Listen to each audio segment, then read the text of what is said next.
आप देख रहे हैं प्रभावशाली न्यूज। हर खबर होगी प्रभावशाली। बनेली गाव एकजुटीचा जिंदाबाद जिंदाबाद बनेली गाव जिंदाबाद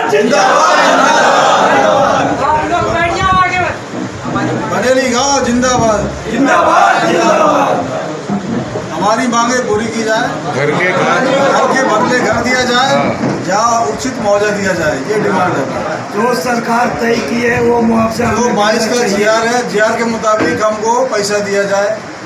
हमारा या तो घर के बदले घर दिया जाए, या तो हमें इतना पैसा दिया जाए ताकि हमारा गुजर बसर हो सके। हमारे 25 साल पुराने सब्बीरगढ़ के कार्यकर्ता बताया कि सर ऐसी सी बात है, और मैं बनेली गांव का दौरा किया।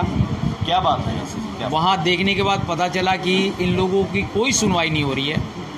जब मैं वहां कलेक्टर से मिला, प्रांत से मिला, तो फिर उन लोगों ने हरकत में आए और उनकी काम करने के चालू किए।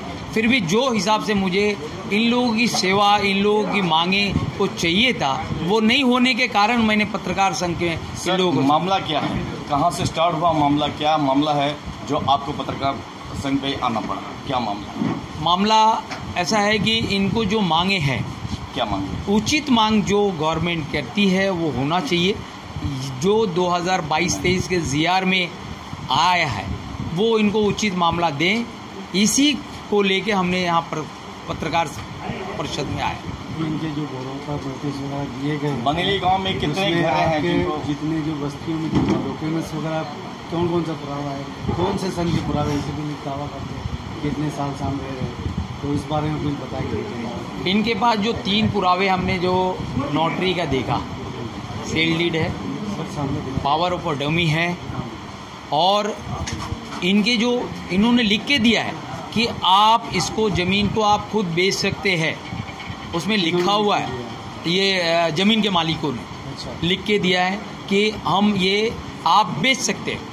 तो वो सारी चीज़ देखने के बाद सारी देखा, और उस तरफ से उचित इसकी मुआवजा नहीं मिल रही है, ये हमें लगा। बड़ोदरा पर जो बांधकाम किया जा रहा है 12 लेन का जो बताया जा रहा है, हाँ, आपने बताया इसमें कि जो आपका घर है, आपको जो 2016 में सर्वे हुआ था उसके बारे में क्या कहते? हाँ, 2016 में जो इन लोगों की सर्वे हुई, उस हिसाब से भी जो है ना, मिनिमम 50 लाख के ऊपर प्रत्येक आदमी का बनता है। यानी 50 लाख। आप लोगों ने क्या डिमांड की? 1 करोड़। तो इसके आपने किसी को लेटर दिया है? फिलहाल अभी 30 तारीख को हेयरिंग है।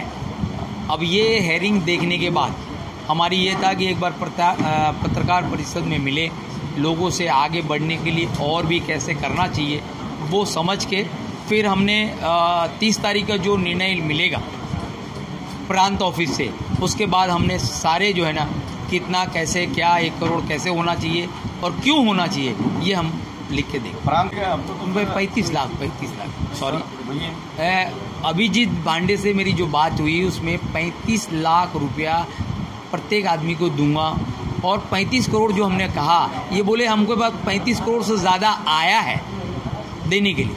तो मैंने बोला कि जो आया है वो हमें तो नहीं चाहिए, हमें तो जो हमारे जो मुआवजा उचित बनती है कि 35 लाख के ऊपर क्या बनता है, कैसे बनता है, वो मुझे क्लियर बताइए, फिर आगे की बात होगी। तो क्लियर नहीं कर रहे हो। ये आपकी जो मांगे ये अगर पूरी नहीं होती तो आप इसके आगे धोरण क्या होगा? पहला, जो उचित जो नियम पूर्वक जो धरना होती है, प्रदर्शन होता है, घेराव होता है, वो सारी चीज़ हमारी। मेन तो ये है कि जो बड़ौदा मुंबई हाईवे है, इसके अंतर्गत जो रोड कटिंग में जा रही है, इनको घर के बदले घर मिलना चाहिए, और उचित मुआवजा जो उनको दिए बिना हटाने की कोई सिस्टम होना ही नहीं चाहिए। ये आपकी मांग है? ये तो फिर पता चले।